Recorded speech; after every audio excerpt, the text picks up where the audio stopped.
ठाकरेंच्या खासदारांची मातोश्री निवासस्थानी संपन्न झाली बैठक। बैठकीत अरविंद सावंत, राजाभाऊ वाजे, संजय दिना पाटील आणि अनिल देसाई उपस्थित। नागेश आष्टीकर, संजय देशमुख, संजय जाधव आणि ओमराजे निंबाळकरांची ऑनलाईन उपस्थिती।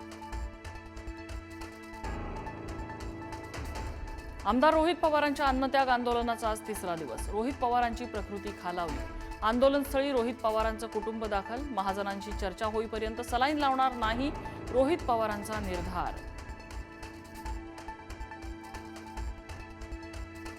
घाटकोपर दादर नंतर आता गिरगावातही पांढरी पट्टी। गिरगाव चौपाटी सुखसागर सोसायटी समोर पांढरी पट्टी।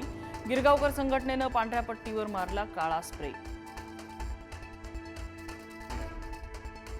नागरिकांच्या आरोग्याशी खेळ करणाऱ्या भेसळखोरांविरोधात कारवाई। कारवाईत 3,48,00,00,000चा अन्नसाठा जप्त।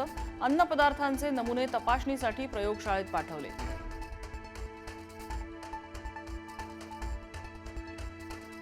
मान्सून कोकणातच रेंगाळला। पावसासाठी अनुकूल स्थिती नसल्यानं मुंबईत 15 जूनच्या आत पावसाची शक्यता नाही। मुंबईतील तीव्र उष्णता आणि दमट वातावरण कायम।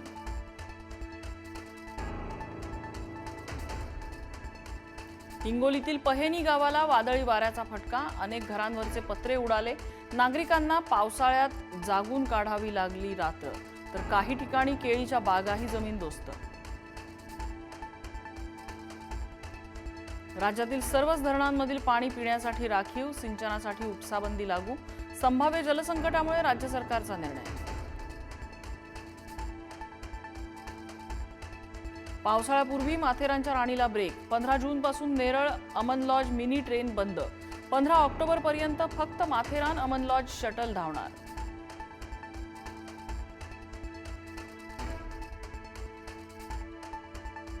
वडाळा पूर्व परिसरात नालेसफाईसाठी बालमजूर।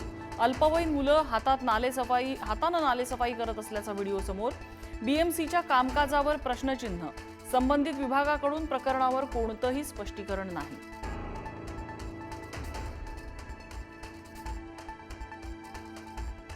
इराणसोबतच्या करारावर आज स्वाक्षरी होणार। ट्रम्प यांची सोशल मीडियावरून माहिती।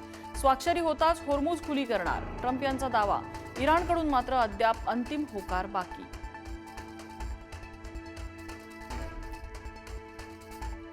फ्रान्समध्ये पंतप्रधान मोदी आणि ट्रम्प यांची भेट निश्चित। G7 परिषदेत द्विपक्षीय चर्चेची शक्यता। जागतिक सुरक्षा, व्यापार, तंत्रज्ञान, संरक्षण सहकार्यावर चर्चेची शक्यता।